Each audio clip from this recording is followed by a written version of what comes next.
Everything you need to make your home a castle that you've always dreamed of is right within your grasp. All it takes is a little bit of creative ingenuity, a positive outlook, and the determination to tailor make your home into a functional and comfortable place for your family.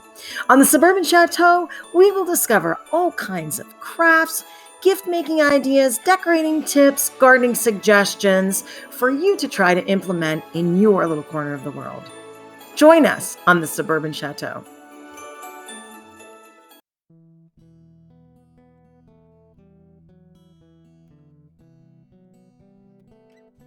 Every year, I like to set up my village houses. Now, I've normally done this in my kitchen, and it's been a big hassle because there's a big high shelf.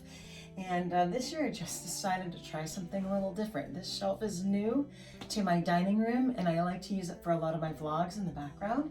And so this year I probably have 20 or 25 little houses for my village. But this year I have just selected, I think I have 6 main houses and some little smaller things that I always love to have out this year.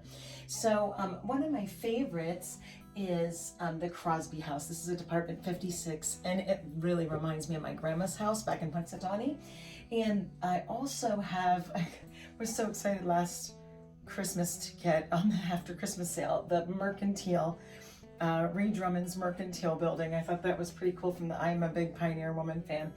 And then probably the most meaningful one this year for me, I like to have sometimes, oh, this one's a gardener with a little thing and a tailor, which I love to do sewing. But this one means a lot to me because I really feel like it looks like the junior high school here in Hollidaysburg. And that's where I started out my career. And of course it was our high school years back before I was a teacher there. But this was a wonderful find for me. I bought it at an estate sale from my next door neighbor. I'm up in town, and she's moved on to a nursing home, but her son was closing down the house, and she had a big collection of the houses, but I picked my favorite one, which was the school, because it reminded me of my days when I rented next door to her. And so what we're going to do today is we're going to kind of give these new life, add some character, add some trees, and of course the lights, and make it look very festive for the holidays.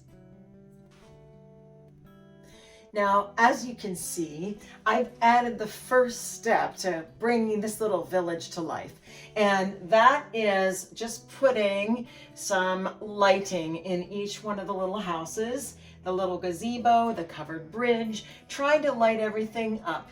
Each row of the shelf has its own individual 5 light bulb string, and then they're all connected. I'm probably going to change out this electrical cord to something that's a little less noticeable. But then now we're going to add some characters and bring it to life. I have collected quite a few cute little quaint little village characters over the years, like this little couple on a bench. So now I'm going to put it together, and we'll see what we can come up with.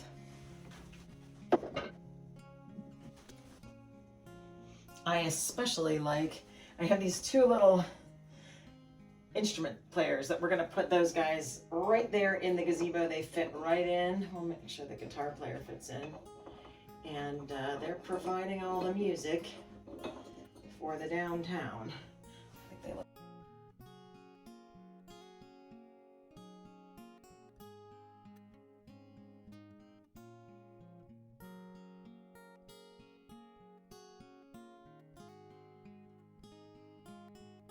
I think we're going to have quite a few singers around the gazebo. We'll make sure all those singers are together.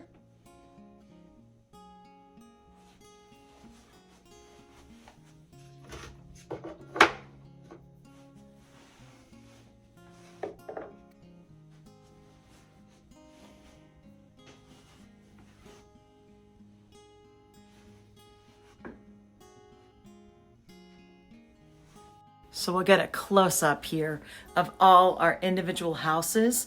I found some beautiful old bottle brush trees too, and Walmart carries those. Here's one of our ladies. She's come home from her shopping trip. There's the Petticoat Lane Tailor, one of my favorites. Here's a father greeting his daughter with all kinds of gifts. Here's our covered bridge. And that Crosby house, that's the one that reminds me a lot of my grandma's. And we have a mom and son making a little snowman here. Down to our second layer, we have the little gardener's cottage and the Christmas tree sales. We have the school, which I love. I think it really reminds me of our junior high school. And over here to the mercantile, which is sort of fun, and all our little carolers and our gazebo scene as well. It's a lot of fun to make a village like this, and you really don't need a ton of space, and you don't have to have every house out every year, but you can sure make a beautiful Christmas scene.